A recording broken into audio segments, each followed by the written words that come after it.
All right, check it out. We got this S550. Customer's complaint was full throttle. It would kind of bog down and then eventually would turn off.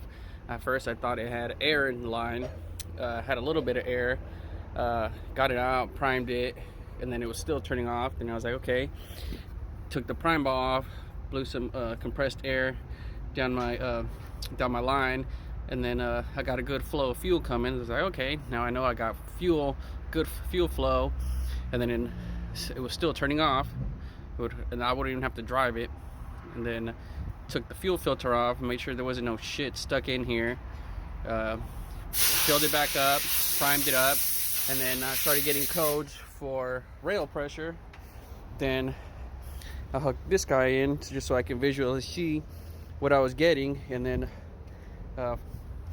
low idle, it seemed like it was maintaining, but as soon as you throttle up, that thing was just jumping everywhere, and then eventually it would go all the way down and turn itself off.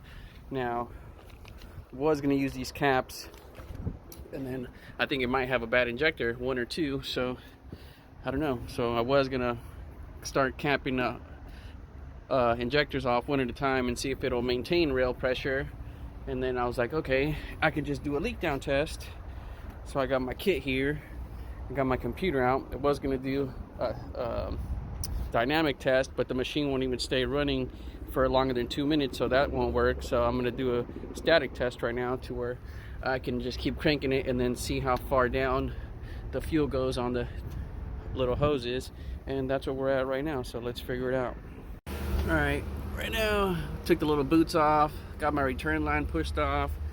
Gonna put my little test tubes on, and I got this guy ready to start the static test. So let's see what this guy tells us.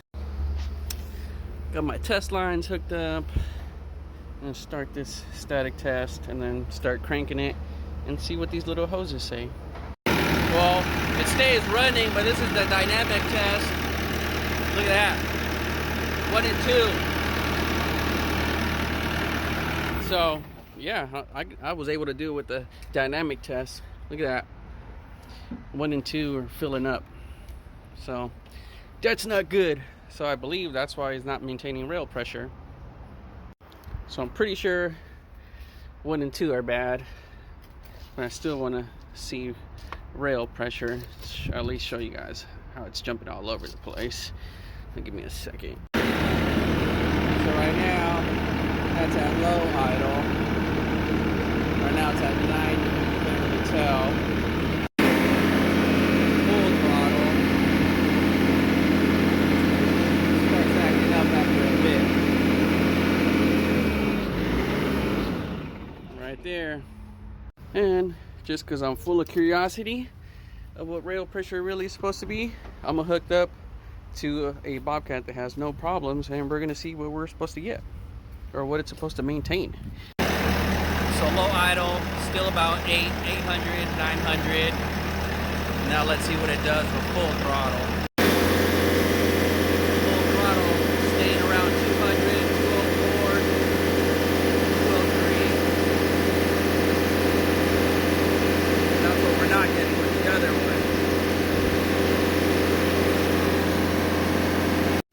So after comparing rail pressures and doing the dynamic test, I believe this thing has bad injectors. 1 and 2 at least.